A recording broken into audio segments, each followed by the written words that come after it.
Dalai Lama Dalai Lama అనే అతను Tibet Buddhism spiritual leader. ఇప్పుడున్న అతను 14th Dalai Lama.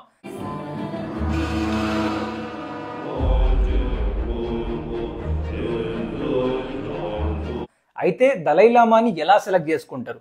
Because first Dalai Lama పుట్టింది 14th సెంచరీలో.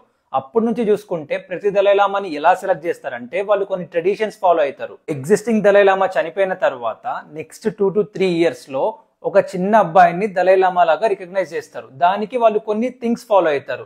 ఎలా అంటే దలైలామా చనిపోయినప్పుడు తనని క్రిమేట్ చేస్తున్నప్పుడు తన హెడ్ ఏ డైరెక్షన్ లో ఉందో ఆ డైరెక్షన్ లో ఆ అబ్బాయి ఉంటాడని చెప్పి ఒక నమ్మకం. అండ్ ఆల్సో టిబెట్ లో ఒక లేక్ ఉంటది. ఆ లేక్ దగ్గర పెద్ద పెద్ద monks and also llamas meditate చేస్తుంటే అక్కడ వాళ్ళకి కొన్ని సింబల్స్ కనపడతాయి. ఆ సింబల్స్ ని ఫాలో అయితే దలైలామా కనపడతాడు అని చెప్పి ఒక నమ్మకం. అల్టిమేట్లీ అలా ఒక చిన్న అబ్బాయిని సెలెక్ట్ చేసి అతనికి ట్రైనింగ్ ఇచ్చి అన్ని నేర్పించి తనని దలైలామా లాగా కూర్చోబెడతారు. ఇప్పుడు ఉన్న దలైలామా కూడా అలా సెలెక్ట్ చేసిన అతనే. ఎందుకంటే 13th దలైలామా చనిపోయింది 1933లో.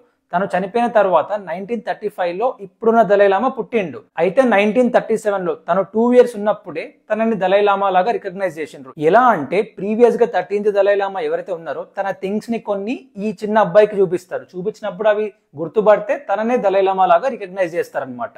అలా ఇప్పుడున్న 14th దలైలామాని రికగ్నైజ్ చేసిండ్రు. సో అప్పటి నుంచి ఇప్పటి వరకు అదే 14th దలైలామా అలానే కంటిన్యూ అవుతున్నాడు. మనకు తెలిసిందే 1950s లో చైనా అనేది టిబెట్ ని ఇన్వైట్ చేసింది. అలా ఇన్వైట్ చేసిన తర్వాత దలైలామా టిబెట్ నుంచి ఇండియాకి వచ్చేసిండు. ఇండియాకి వచ్చేసి హిమాచల్ ప్రదేశ్ లోని ధర్మశాల దగ్గర తను ఉంటాడు. అక్కడి నుంచే టిబెట్ కి సంబంధించిన స్పిరిచువల్ థింగ్స్ అన్నిటి కూడా రన్ చేస్తుంటాడు. రీసెంట్ గా దలైలామా 90 years కంప్లీట్ చేసుకున్నాడు. అయితే తనని అడుగుతారు నెక్స్ట్ దలైలామా ఎక్కడ పుడతారని అడిగితే అప్పుడు చైనా ఏమంటది నెక్స్ట్ దలైలామా చైనాలోనే పుట్టాలి అండ్ ఆల్సో నెక్స్ట్ దలైలామాని సెలెక్ట్ చేసేది కూడా చైనా గవర్నమెంట్ కంట్రోల్లోనే ఉండాలి అని చెప్పేసి చైనా గవర్నమెంట్ అంటది.